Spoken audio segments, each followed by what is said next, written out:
Assalamualaikum warahmatullahi wabarakatuh. Hai guys, jumpa lagi dengan saya Yulvina Arfa Citra Febriani dalam mata kuliah analisis kompleks. Pada part kali ini, kita akan bahas materi selanjutnya, yaitu dengan judul Barisan bilangan kompleks dan deret bilangan kompleks. Baiklah, langsung saja masuk ke pembahasan yang pertama, yaitu barisan bilangan kompleks. Definisinya, barisan kompleks adalah bilangan kompleks yang diurutkan dengan suatu pola tertentu. Biasanya ditulis dalam bentuk berikut: Z1, Z2, Z3 atau Z1, Z2, Z3 dan seterusnya, atau secara singkat yaitu Zn. Bilangan-bilangan Z1, Z2, dan Z3 dan seterusnya itu di atas disebut sebagai suku-suku barisan. Suku ke Zn disebut sebagai suku umum atau suku ke n barisan tersebut. Contohnya, 3i per 2 pangkat n sama dengan 3i per 2, 3i per 4, 3i per 8, dan seterusnya. Contoh yang kedua, i pangkat 2n per n sama dengan negatif 1, 1 per 2, 1 per 3, dan seterusnya. Teorema 1 dari barisan bilangan kompleks yaitu dua barisan Zn dan Wn dikatakan sama jika dan hanya jika suku-suku yang bersesuaian sama. Zn sama dengan Wn untuk semua n sama dengan 1, 2, 3, dan seterusnya. Barisan bilangan kompleks terdiri atas dua barisan yaitu sebagai berikut. Yang pertama, barisan konvergen, yaitu suatu barisan Zn disebut konvergen jika terdapat suatu bilangan Z sehingga limit Zn sama dengan Z di mana n mendekati tak hingga. Teorema dari barisan konvergen ini sendiri yaitu perhatikan barisan Zn dengan Zn sama dengan Xn ditambah I kali Yn untuk n sama dengan 1, 2, 3, maka limit Zn sama dengan A ditambah Bi mana n mendekati tak hingga. Jika dan hanya jika limit Xn sama dengan A dan limit Xn sama dengan A di mana n mendekati tak hingga, dan limit Yn sama dengan B di mana n mendekati tak hingga. Contoh 1. Tentukan barisan I pangkat n per n dengan beberapa suku pertamanya. Penyelesaiannya, I pangkat n per n sama dengan I, negatif 1 per 2, negatif 1 per 2, 1 per 4, I per 5, negatif 1 per 6, negatif I per 7, 1 per 8, sampai seterusnya. Apabila diperhatikan, tampak bahwa barisan ini konvergen ke bilangan 0. Jadi, limit I pangkat n per n sama dengan 0 di mana n mendekati tak hingga. Teorema selanjutnya yaitu suatu barisan yang konvergen, limitnya tunggal. Yang kedua, barisan divergen. Ada dua ciri utama dari sebuah barisan divergen. Ciri yang pertama, bila n bertambah besar, maka suku-suku barisan tersebut bertambah besar nilai mutlaknya tanpa batas. Contohnya, nyatakanlah apakah barisan n kurang 1 per n konvergen atau divergen. Beberapa suku pertamanya yaitu 0, 3 per 2, 8 per 3, 15 per 4, dan seterusnya. Penyelesaiannya, tampak jika n makin besar, maka barisan tersebut memiliki suku ke n yang juga makin besar. Dengan demikian, barisan ini divergen. Bila kita gunakan rumus pada teorema kedua yang tadi, akan diperoleh hasil limit yaitu limit n dikurang 1 per n di mana n mendekati tak hingga sama dengan tak hingga dikurang 0 sama dengan tak hingga, maka dia juga divergen. Ciri yang kedua, jika suku-suku dari suatu barisan berosilasi di antara dua titik atau lebih, maka barisan tersebut tergolong barisan divergen. Barisan berikut meskipun suku-sukunya tidak makin besar menuju tak terhingga, tetap saja tergolong divergen dan dinamakan divergen terbatas atau bounded divergen. Contohnya, barisan I pangkat N memiliki suku-suku pertama, yaitu I, negatif 1, negatif 1, negatif I, 1, I, negatif I, 1, dan seterusnya. Tampak suku-sukunya berosilasi di titik I, negatif 1, negatif I, dan 1. Berarti barisan ini divergen.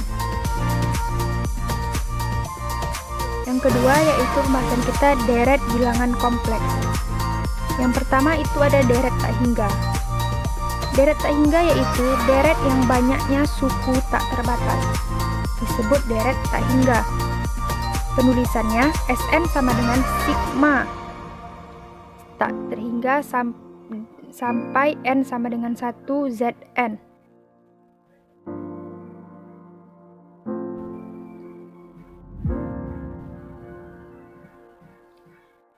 Teoremanya, deret Sn sama dengan sigma N sama dengan 1 sampai tak hingga Zn dikatakan konvergen ke S jika barisan Sn konvergen ke S, yaitu limit Sn di mana N mendekati tak hingga sama dengan S.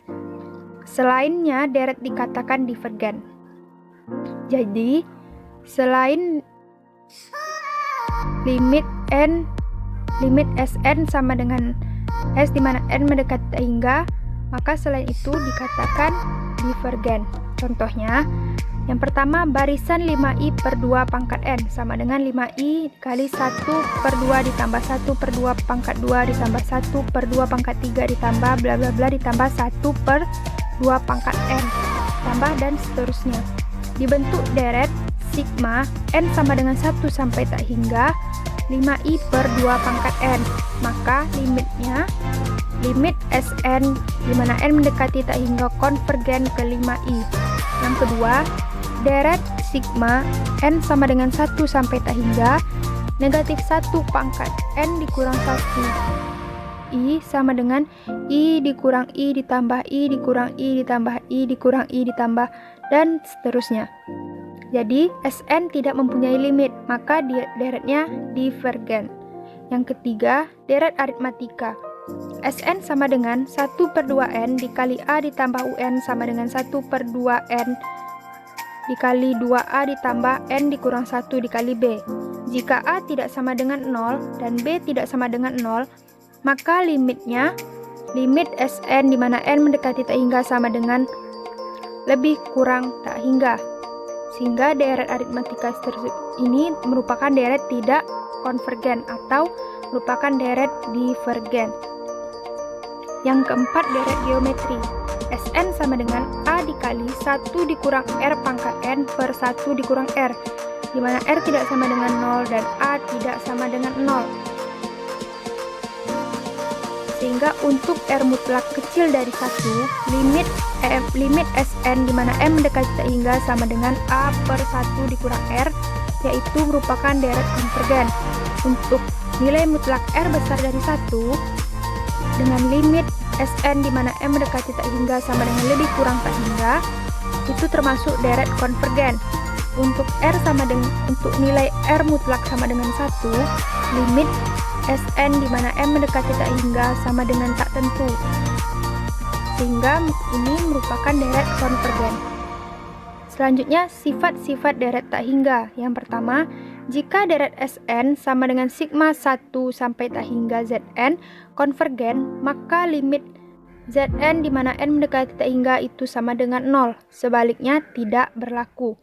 Yang kedua, jika deret Sn sama dengan sigma 1 mendekati tak hingga Zn dengan limit Zn di mana n mendekati tak hingga tidak sama dengan 0, maka deret divergen atau akibat logis dari sifat yang pertama. Yang ketiga, jika deret Sn sama dengan sigma 1 mendekati tak hingga Zn, Zn besar sama dengan 0 dan mempunyai batas atas, maka deretnya konvergen. Untuk menyelidiki konvergensi suatu deret dapat digunakan uji banding, yaitu membandingkan deret tersebut yang telah diketahui kekonvergensinya. Ada 3 macam deret banding. Yang pertama, deret geometri, yaitu dengan sigma 1 mendekati tak hingga AR A dikali R pangkat N dikurang 1 di mana nilai mutlak R-nya kecil dari 1, konvergen. Jika nilai mutlak R-nya besar sama dengan 1, divergen. Yang kedua, di deret hiperharmonis, yaitu dengan sigma 1 sampai dengan tak hingga kali 1 per n pangkat k, di mana jika k-nya besar dari 1, maka itu merupakan konvergen. Tapi jika k-nya kecil sama dengan 1, itu merupakan divergen.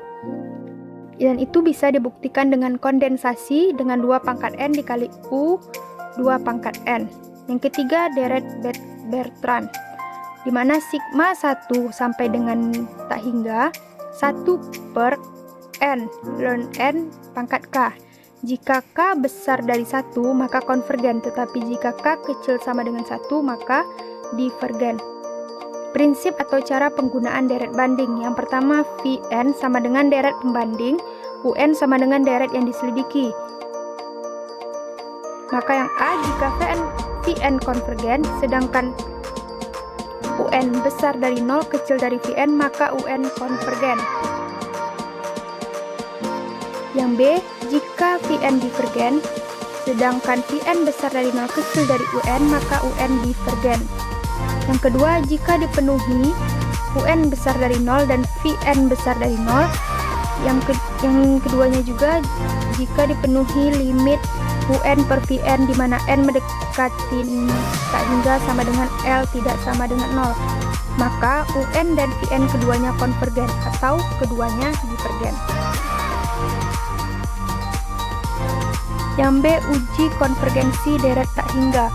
Untuk menyelidiki konvergensi suatu deret kecuali dengan membandingkan deret-deret lain yang sudah jelas konvergensinya, dapat juga dilakukan dengan pengujian atau tes terhadap dirinya sendiri yang disebut kriteria konvergensi atau tes konvergensi. Ada banyak tes konvergensi, di antaranya yang pertama, uji rasio atau uji pembanding. Uji rasio ini berlaku untuk deret dengan suku-suku positif, yaitu membandingkan suku ke n tambah 1 dengan suku ke n. Teoremanya yaitu deret Un dengan suku dan tidak negatif jika sigma n mendekati tak hingga Un ditambah 1 per Un sama dengan L. Maka A, L kecil dari 1 itu merupakan deret konvergen. Yang B, L besar dari 1, maka itu merupakan deret divergen. Yang C, jika L sama dengan 1 didekati dari atas, deret divergen, didekati dari bawah, tak ada keputusan. Yang kedua, uji akar. Teorema deret Un dengan suku-suku tidak negatif jika limit akar Un dari n, di mana n mendekati tak hingga sama dengan L, maka yang A, L kecil dari 1 merupakan deret konvergen. Yang B, jika L besar dari 1 merupakan deret divergen. Yang C, jika L sama dengan 1 merupakan uji gagal. Yang ketiga, uji Schmidt. Teoremanya, deret Un dengan suku-suku tidak negatif jika limit Un per Un tambah 1, di mana n mendekati tak hingga sama dengan L, maka yang A, jika L besar dari 1 sama dengan itu merupakan deret konvergen. Yang B, jika L kecil dari 1 itu merupakan deret divergen. Catatannya, uji Schmidt ini hanya jika tes de Alembert gagal, yaitu apabila limit Un per Un ditambah 1 sama dengan 1, di mana n mendekati tak hingga, dan pendekatan dari bawah. Yang keempat itu ada uji Raube.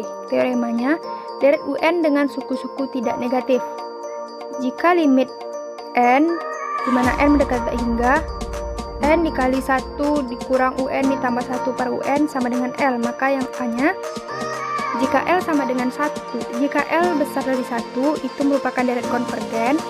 Yang B, jika L kecil dari 1 itu merupakan deret divergen. Jika L sama dengan 0 didekati dari bawah itu merupakan deret divergen. Yang kelima, uji integral. Misalkan deret Un dengan Un besar sama dengan 0 setiap n, maka sigma 1 sampai dengan tak hingga Un dan integral batas bawah dengan dan integral batas atas tak hingga batas bawah 1 fx dx kedua-duanya konvergen atau kedua-duanya divergen seperti dalam deret bilangan real. Kekonvergenan deret sigma n sama dengan 1 sampai tak hingga Zn dapat diuji dengan beberapa uji kekonvergenan berikut.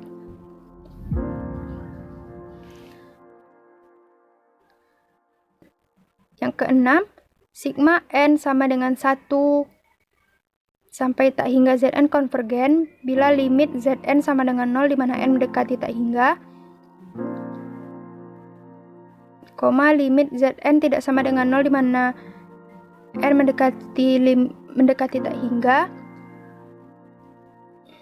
sehingga menjadi sigma n sama dengan 1 sampai tak hingga divergen.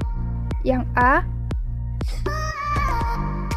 sigma n sama dengan 1 sampai tak hingga nilai mutlak Zn konvergen jika sigma n sama dengan 1 sampai tak hingga Zn konvergen mutlak. Yang B, sigma n sama dengan 1 sampai tak hingga Zn konvergen dan sigma n sama dengan 1 sampai tak hingga nilai mutlak Zn divergen jika sigma n sama dengan 1 sampai tak hingga Zn konvergen bersyarat. Yang C, sigma n sama dengan 1 sampai tak hingga Zn konvergen mutlak jika sigma n sama dengan 1 sampai tak hingga Zn konvergen. Yang ketujuh ada uji banding, di mana Zn kecil sama dengan Bn dan sigma n sama dengan 1 sampai tak hingga Bn konvergen jika sigma n sama dengan 1 sampai tak hingga Zn konvergen. Kemudian yang An kecil sama dengan Zn dan sigma n sama dengan 1 sampai tak hingga An divergen jika sigma n sama dengan 1 sampai tak hingga Zn divergen. Yang kedelapan deret geometri. Bentuk umumnya sigma n sama dengan 1 sampai tak hingga Qn sama dengan 1 ditambah Q ditambah Q kuadrat ditambah bla bla bla. Jika nilai mutlak Q kecil dari 1 maka deretnya konvergen. Tetapi jika nilai mutlak Q besar sama dengan 1 maka deretnya divergen. Kemudian yang terakhir yaitu deret P.